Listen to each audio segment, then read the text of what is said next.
Bom dia, meus irmãos. Bom dia. Queria convidá-los a abrirem lá no livro do Apocalipse, no capítulo 21, no verso 1.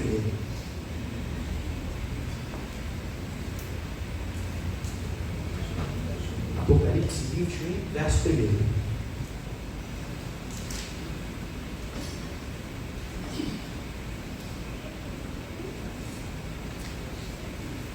Se você encontrou e puder, fique de pé para que a gente faça essa leitura.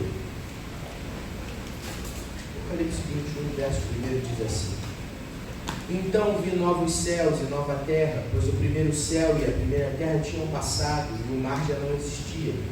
Vi a cidade santa, a nova Jerusalém, que descia dos céus da parte de Deus, preparada como uma noiva adornada para o seu esposo.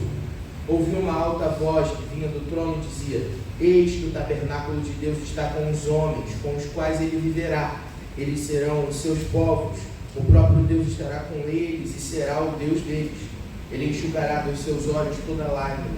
Não haverá mais morte, nem aflição, nem choro, nem dor, pois as coisas antigas já passaram. Aquele que estava sentado no trono disse: Vejam, eu farei novas todas as coisas. E acrescentou: Escreva isto, pois essas palavras são verdadeiras e dignas de confiança. Disse-me ainda: Está feito. Eu sou o Alfa e o Ômega, o princípio e o fim. A quem tiver sede, darei de beber gratuitamente da fonte de água da vida. Aquele que vencer herdará tudo isso, e eu serei o seu Deus, e ele será o meu filho. Quanto aos covardes, aos descrentes, aos abomináveis, aos assassinos, aos que cometem imoralidade sexual, aos que praticam feitiçaria, aos idólatras e a todos os mentirosos, o lugar deles será no lago que arde com fogo e enxofre. Essa é a segunda morte. Amém. Vamos orar? Senhor Jesus, nós entregamos os nossos corações diante de Ti nesta manhã, te pedindo, Jesus, fala conosco nesse tempo. Que nós possamos ouvir a Sua voz, Senhor. Que os nossos corações estejam abertos para aprender aquilo que o Senhor quer nos ensinar.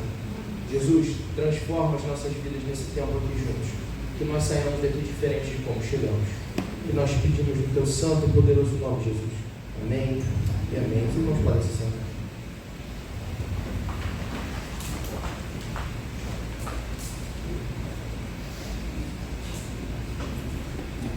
Vivemos esperando dias melhores, dias de paz, dias a mais, dias que não deixaremos para trás. Vivemos esperando o dia em que seremos melhores, melhores no amor, melhores na dor, melhores em tudo. Vivemos esperando o dia em que seremos para sempre. Vivemos esperando dias melhores para sempre. Há um vilarejo ali, onde areja um vento bom. Na varanda, quem descansa vê o horizonte deitar no chão. Para acalmar o coração, lá o mundo tem razão. Terra de heróis, lares de mãe, paraíso se mudou para lá. Por cima das casas cal, frutas em qualquer quintal, peitos fartos, filhos fortes, sonhos semeando o mundo real. Lá o campo espera, lá é primavera, portas e janelas ficam sempre abertas para a sorte entrar. Em todas as mesas pão, flores enfeitando os caminhos, os vestidos, os destinos e essa canção. Tem um verdadeiro amor para quando você for. Além do horizonte deve ter algum lugar bonito para viver em paz, onde eu possa encontrar a natureza, alegria e felicidade com certeza. Lá nesse lugar o amanhecer é lindo, com flores festejando mais um dia que vem vindo, onde a gente pode se deitar no campo, se amar na relva escutando o canto dos pássaros, aproveitar a tarde sem pensar na vida, andar despreocupado sem saber a hora de voltar, bronzear o corpo todo sem censura, gozar a liberdade de uma vida sem frescura. Além do horizonte existe um lugar bonito e tranquilo para a gente se amar. A gente conhece essas canções, talvez você conheça pelo menos uma delas. A gente pode talvez pensar em outras canções que falam sobre esse anseio, sobre essa necessidade compartilhada. A humanidade clama por uma realidade, um lugar, uma habitação que seja cheia de alegria, que seja cheia de realização, cheia de satisfação. Há um tipo de ânsia por aquilo que nós não conhecemos. Nenhum desses cantores experimentou essa realidade que eles estão retratando. Mas como seres humanos, a gente clama por esse lugar, por essa ideia, por essa existência que parece superior. onde as coisas são menos amargas e mais doces, onde há verdadeira esperança, onde há alegria plena, onde os dias são eternos. Que respostas existem, ou melhor, que resposta existe para essa inquietação? O que pode atender o desejo humano, o anseio humano por essa habitação eterna, por esse lugar pleno em tudo que se pode querer e ter? Que resposta há? A gente está hoje no nosso último sermão no livro do Apocalipse, e a gente veio caminhando esses últimos um mês e meio mais ou menos, né? Tendo encontros aqui e conversando sobre esse livro que tem ensinado tanto para a gente. Eu fiquei muito feliz mesmo por essa caminhada, porque a gente conseguiu aprender muitas lições. E quando a gente pisa aqui nesse penúltimo capítulo do livro do Apocalipse, a gente não pode esquecer aquilo que a gente já deixou para trás enquanto leitura e aquilo que tem sido construído enquanto comunidade. Então, é muito importante que a gente lembre de novo em que momento, em que contexto a gente está. A gente está falando de um livro que está sendo escrito por uma igreja que está sofrendo perseguição, está tendo que lidar com a realidade de um imperador que quer outorgar para si o que não é dele de direito. A gente está lidando com uma igreja que precisa encontrar, e de fato encontra, esperança, renovo, fortalecimento na verdade de que Cristo vive, Cristo ressuscitou e reina para todo sempre. Quando a gente tem essa compreensão, a gente chega nesse momento onde o apóstolo João vê a cidade santa descendo dos céus, a consumação de todas as coisas, a esperança que guarda o coração daqueles que creram em Jesus. E aí a gente percebe que isso ganha novas cores, porque a gente está falando de uma esperança que fortalece a caminhada hoje, que fala do porvir, mas que já responde aos nossos anseios e às nossas inquietações hoje. E eu queria te convidar a voltar lá para o texto. Deixa ele aí aberto. A gente vai continuar passeando lá por ele. E a gente vai reler agora os versos de 1 a 4, para que a gente possa ir conversando sobre as lições que a gente tira desse texto. Então vi novos céus e nova terra, pois o primeiro céu e a primeira terra tinham passado e o mar já não existia. Vi a cidade santa, Nova Jerusalém, que descia dos céus da parte de Deus, preparada como uma noiva adornada para o seu esposo. Ouvi uma alta voz que vinha do céu, que vinha do trono e dizia: eis que o tabernáculo de Deus está com os homens, com os quais ele viverá. Eles serão os seus povos, e o próprio Deus estará com eles e será o Deus deles. Ele enxugará dos seus olhos toda lágrima. Não haverá mais morte, nem aflição, nem choro, nem dor, pois as coisas antigas já passaram. A gente tem uma descrição bastante apaixonante da beleza da cidade santa, da habitação de Deus. Ela desce, segundo o apóstolo, como uma noiva adornada, uma cidade impecável, bela como nenhuma outra. A gente pode pensar em lugares bonitos, né? A gente olha para o nosso Rio de Janeiro e é lindo mesmo. Se olhar a paisagem, a coisa é linda, né? A gente brinca. São Paulo não tem isso, né? São Paulo não tem essa visão maravilhosa que o Rio de Janeiro tem. Mas aí a gente desvia o olhar por um segundo e a gente percebe que a coisa não é tão maravilhosa assim. A gente encontra beleza no mundo, mas essa cidade, ela é plena em beleza. É a verdadeira cidade maravilhosa, a única que tem todos os encantos mil. Na cidade santa, a gente tem o maior tesouro que se pode ter: Deus habitando no meio do seu povo. A gente tem aqui a ideia do tabernáculo de Deus. E essa expressão ela aponta lá para o Antigo Testamento, quando o povo saiu do Egito e caminhando no deserto, levava o tabernáculo com eles. Então, quando o povo montava acampamento, o tabernáculo era montado e era o símbolo da presença de Deus entre o povo. A nuvem que acompanhava de dia, a coluna de fogo que acompanhava à noite. O tabernáculo representava Deus presente entre o povo. E aqui o texto diz: ele irá tabernacular com o seu povo. Não mais uma representação, não mais um símbolo, mas o próprio Deus habitando na sua cidade santa com o seu povo. Ele estará presente, será o Deus deles. Então não haverá mais lágrima, nem morte, nem tristeza, nem mais nada de ruim. Essa esperança dessa cidade santa, dessa cidade plena, é a única resposta para a inquietação humana do o que pode vir de bom depois.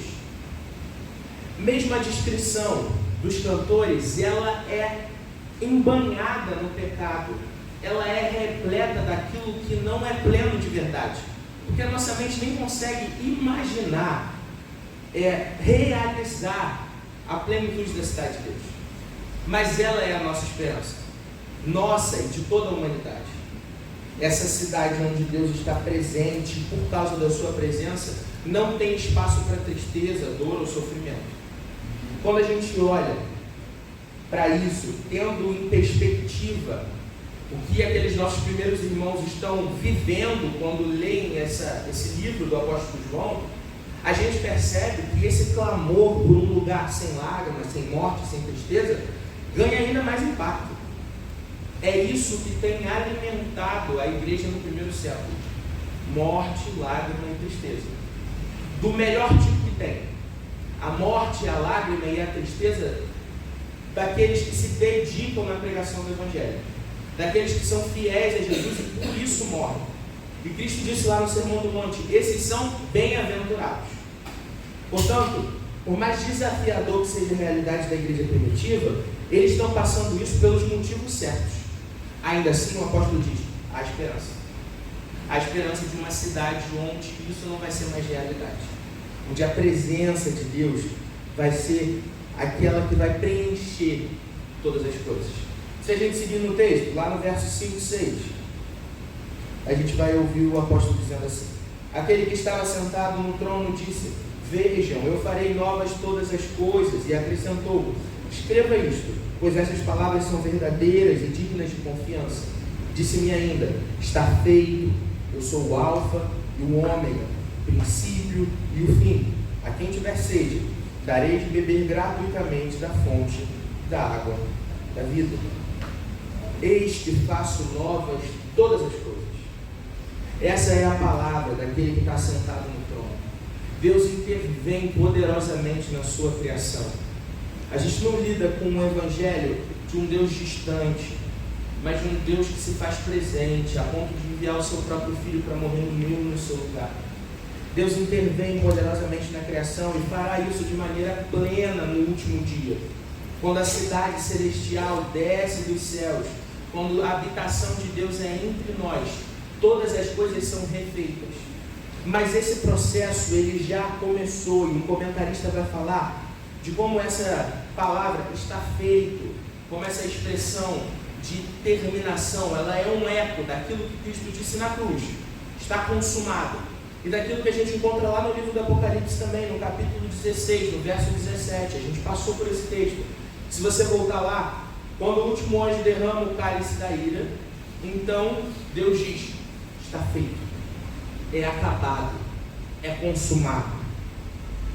Isso significa que a nossa esperança da cidade santa, ela não está baseada numa possibilidade, não é um talvez, é um certamente.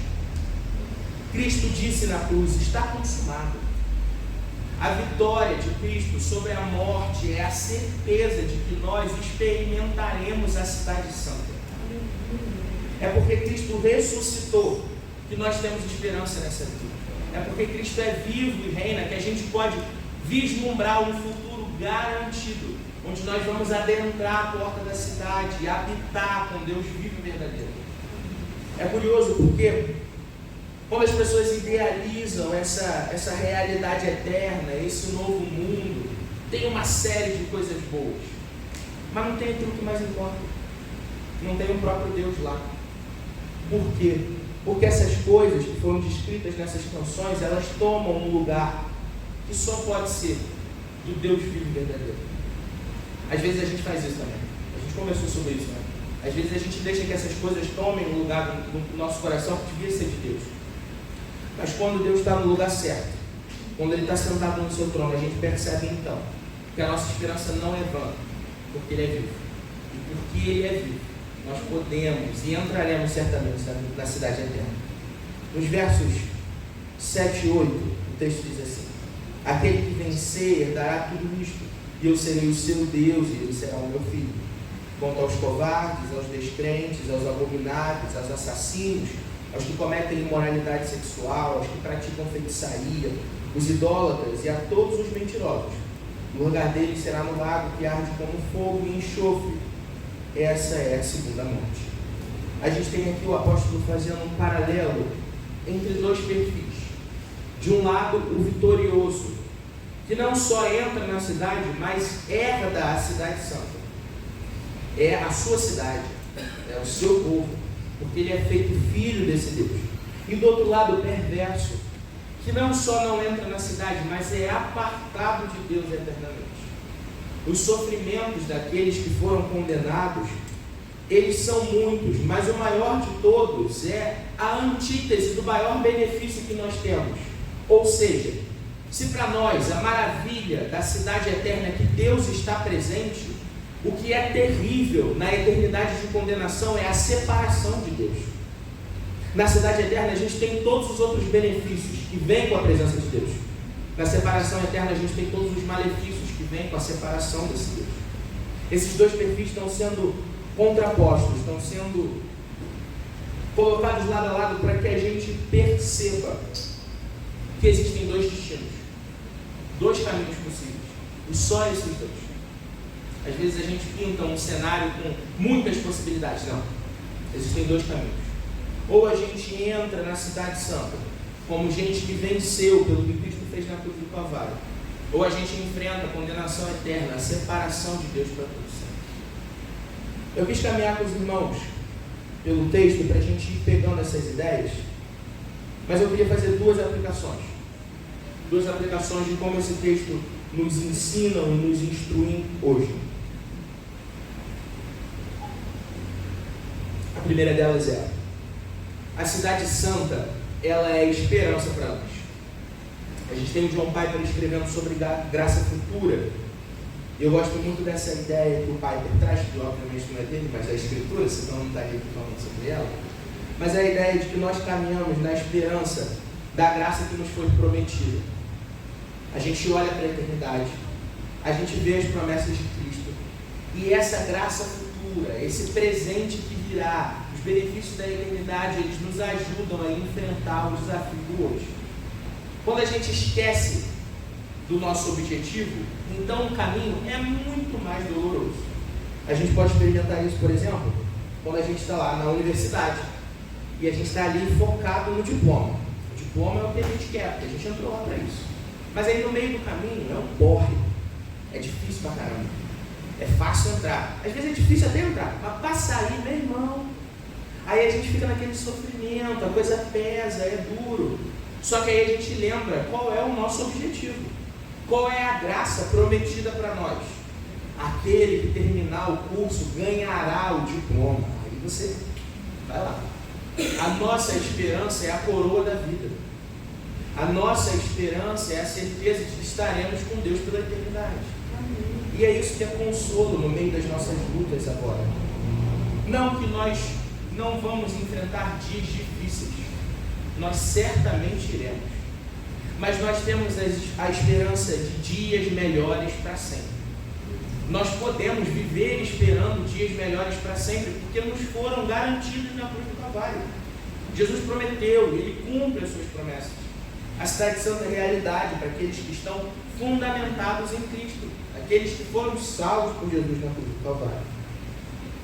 A cidade santa, portanto, é esperança, e a gente tem o apóstolo Paulo em 2 Coríntios 4, nos versos 17 e 18, dizendo o seguinte: pois os nossos sofrimentos leves e momentâneos estão produzindo para nós uma glória eterna, que pesa mais do que todos eles. Assim, fixamos os olhos não naquilo que se vê, mas no que não se vê, pois o que se vê é transitório, mas o que não se vê é eterno. Tem uma música de um grupo cristão que eu gosto muito, edificante, que é justamente em cima desse texto, e ele fala assim, ele pega o texto, mas ele adiciona uma frase que eu acho que é muito importante, que ajuda bastante a gente a entender. Ele diz assim: por isso não desanimamos, ainda que o nosso corpo vá se desgastando, se renova o nosso interior. Porque nós não vivemos por aquilo que nós vemos, mas por aquilo que nós não vemos, porque essa realidade é eterna. Meu irmão e minha irmã, pode ser que você esteja com o corpo desgastado. Pode ser que você esteja experimentando esse desgaste que os dias difíceis trazem. Deposite a sua esperança na certeza de que Cristo oferece dias melhores para sempre. A gente não sabe quanto tempo isso vai levar, é verdade. Cristo voltará no tempo certo, no tempo dele. Até lá, Ele nos tem fortalecido. Ele renova o nosso interior pela sua palavra. Ele fortalece os nossos pés pelo contato com a Escritura. Por isso, não desanime. Não desanime. Ainda que seu corpo se desgaste, Cristo renova o nosso interior pelo seu poder, pela sua palavra. Em segundo lugar, a Cidade Santa, ela nos lembra da nossa responsabilidade. De um lado, ela é a esperança para nós. Mas nós terminamos o texto que lemos com o apóstolo fazendo um contraponto entre dois perfis, o vitorioso e o perverso. Acontece que eu e você somos chamados como testemunhas dessa Cidade Santa. É nosso trabalho, de mais ninguém, é trabalho da igreja, pregar esse evangelho. Cristo escolhe os seus, chama os seus, aproxima os seus, é verdade. Mas Ele faz isso através da pregação fiel do evangelho que é feita por mim e por você. O vitorioso que entra na Cidade Santa é aquele que recebeu o evangelho, creu em Cristo e foi feito filho de Deus. Mas como crerão se não tem quem pregue?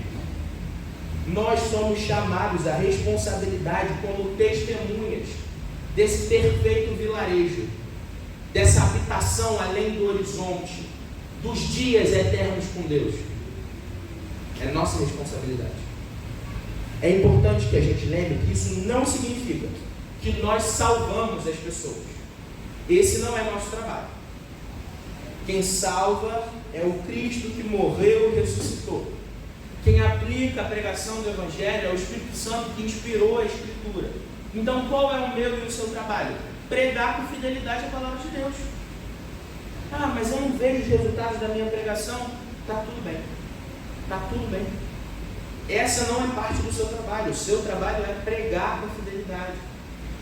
Ah, mas eu não sei falar tão bem assim. A Escritura nos ensina tudo aquilo que precisamos dizer. A gente não pode negar o nosso papel de testemunhas desse Evangelho, de embaixadores dessa Cidade Santa. Ainda lá na carta de 2 Coríntios, no capítulo 5, seguinte do que a gente leu antes, versos 20 e 21, Paulo diz assim: portanto, somos embaixadores de Cristo, como se Deus estivesse fazendo o seu apelo por nosso intermédio. Por amor a Cristo lhes suplicamos, reconciliem-se com Deus. Deus tornou pecado por nós aquele que não tinha pecado, para que nele nos tornássemos justiça de Deus. Somos feitos embaixadores dessa Cidade Santa. Nosso trabalho é apontar para aquele que é verdadeiro e suficiente Salvador. É como se a gente fizesse aquele papel daquelas pessoas que ficam lá sinalizando na pista do aeroporto. Então o avião está vindo, o cara tem uma lanterna na mão, né? E aí ele com aquela lanterna aponta o caminho. Não é ele mesmo o caminho. Ele não aponta para si mesmo, porque ele não quer que o avião caia em cima dele. Ele aponta para o caminho, para a estrada certa. Esse é o nosso trabalho. Nós não fomos chamados a dizer: vem em mim, confia em mim, pega na minha mão e vamos embora. Não é isso não. É, confie no Cristo que ressuscitou. Pegue na mão do Deus que te estende a mão e te tira desse lugar de pecado, desse lugar de lama. Caminhe com o Cristo que caminha com os seus. O nosso trabalho é sempre de apontar, e aí a gente sai desse lugar de protagonistas das nossas vidas e assume o papel que é nosso, coadjuvantes na grande história.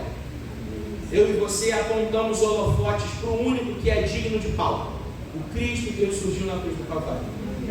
Quando a gente lembra disso, quando isso move a nossa existência, então a gente está assumindo o nosso lugar de testemunhos, nosso papel como igreja de Jesus. Sendo assim, a Cidade Santa é esperança, mas ela é também responsabilidade. E eu queria ler um pequeno trecho de um sermão do C.S. Lewis, que é O Peso da Glória. Tem um livrinho dentro desse livro que tem esse sermão lá. E o Lewis diz assim: é coisa séria viver numa sociedade de possíveis deusas e deuses e lembrar que a pessoa mais chata e desinteressante com quem você pode conversar poderá um dia ser uma criatura que, se você a visse agora, seria fortemente tentado a adorar. Ou então um horror e uma corrupção tal, qual você encontra agora, se for o caso, apenas num pesadelo. É à luz dessas possibilidades irrefutáveis e com a reverência que as caracterizam, que deveríamos conduzir nossas interações uns com os outros. Todas as amizades, todos os amores, toda a diversão, toda a política. Não existem pessoas comuns. Você nunca conversou com um mero mortal. É com os imortais que nós fazemos piadas, trabalhamos e nos casamos. São os imortais aqueles a quem esnobamos e exploramos. Horrorosos imortais, ou eternos esplendorosos. Isso não significa que deveríamos ter uma atitude solene o tempo todo. Devemos participar do jogo. Mas a nossa alegria deve ser do tipo, e de fato é o mais alegre possível, que existe entre as pessoas que desde o início levam-se mutuamente a sério, sem levianidade, sem superioridade, sem presunção. Eu gosto muito dessa expressão do Lewis, dessa ideia dele de é com os imortais que nós vivemos a vida. Porque às vezes nós esquecemos que todos os humanos serão imortais, em alguma medida. Ou nós seremos vitoriosos, aqueles que entram com Cristo na sua cidade, o que Lewis está chamando de eternos esplendorosos, ou então gente que passará a eternidade separada de Deus. Quando a gente percebe que a nossa vida hoje tem um impacto eterno, então a urgência da pregação do Evangelho ganha nova cara, fica mais evidente para a gente. A gente caminha com mais perseverança e dedicação nesse nosso papel. Nós interagimos com aqueles que precisam ouvir a palavra da verdade. Por quê? Porque o que fazemos hoje impacta o amanhã. E eu queria caminhar para o final dizendo o seguinte: a gente vive com os nossos pés postos em duas realidades. Esperança na cidade que certamente virá, mas ainda vivendo e interagindo com a cidade onde a gente está hoje, com o mundo onde a gente está hoje. A gente caminha com esperança no futuro, mas a gente caminha guiado por esse Cristo que vai habitar entre nós já hoje. Aqueles que foram salvos por Jesus já experimentam vida eterna e abundante a partir de hoje. Lembre-se disso. Lembre-se disso, porque isso muda as coisas. Não vive a vida de qualquer jeito, porque você só vai precisar se preocupar com isso lá na frente. Meu irmão e minha irmã, nós estamos experimentando o reino de Deus agora. Agora. E nós precisamos nos comprometer com esse reino. Nós precisamos nos comprometer com Cristo, que é rei sobre todas as coisas. Então, a gente pode seguir, mesmo nos dias mais difíceis, com esperança. Para fechar, cito Lewis de novo no mesmo peso da glória, dizendo assim: enquanto isso, a cruz vem antes da coroa. E amanhã de manhã é segunda-feira. Uma ruptura se abriu nas impiedosas muralhas do mundo e somos convidados a seguir o nosso grande capitão para dentro delas. Segui-lo, é claro, é o ponto essencial. Enquanto isso, meus irmãos, amanhã de manhã é segunda-feira. Amanhã de manhã é segunda-feira. A gente volta para as nossas vidas. A gente precisa lidar com a impiedade da cidade onde a gente está, do mundo onde a gente está. Mas Cristo abriu um buraco na impiedade desse mundo. Quando Ele venceu na cruz do Calvário, quando Ele ressurgiu da morte, Ele abriu um buraco na realidade, escancarou a verdade de que Ele venceu todas as coisas. O Cristo vitorioso nos chama a segui-lo. Somos como um exército que segue o nosso capitão com dedicação, porque sabemos que Ele é poderoso. Amanhã, quando sua segunda-feira começar e a semana trouxer os seus próprios males, porque ela sempre traz, lembre-se quem é aquele que guia os seus passos até a cidade santa. Lembre-se que de agora até a eternidade Ele é conosco e Ele nos chama a pregar essa mensagem de esperança. Sendo assim, o que move o nosso coração, o que sustenta a nossa vida, é que Cristo venceu a morte. Cristo ressuscitou. E eu queria que você guardasse isso desse nosso tempo lendo o livro do Apocalipse. Se você não prestou atenção em nada, Preste atenção na verdade de que Cristo vive e reina. Cristo vive. Nosso Deus é poderoso para nos guardar, nos sustentar e nos firmar até o momento que estaremos com Ele na cidade santa. Amém? Vamos orar?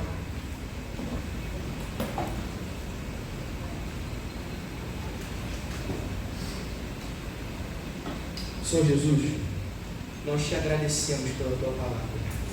Jesus, obrigado porque o Senhor nos instrui, nos fortalece, nos orienta de verdade através da Escritura.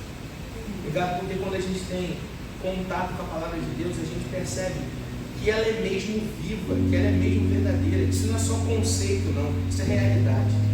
O Senhor nos alimenta, Jesus, com a tua palavra. Obrigado, Jesus, porque a gente não está largado nesse mundo. O Senhor abriu um buraco nas muralhas da impiedade com a tua vitória na cruz do Calvário. Jesus, o Senhor ressurgiu dos mortos, o Senhor é vivo e reina para todo sempre. Jesus, guia os nossos passos até a cidade santa, nos leva até a morada do Todo-Poderoso, até o lugar da habitação de Deus. Até lá nos faz conscientes do nosso papel de testemunhas e embaixadores dessa cidade. Nós queremos pregar o Evangelho com dedicação. Nós queremos abençoar as pessoas à nossa volta. Nos use e nos capacita, Jesus. O que nós pedimos no teu nome.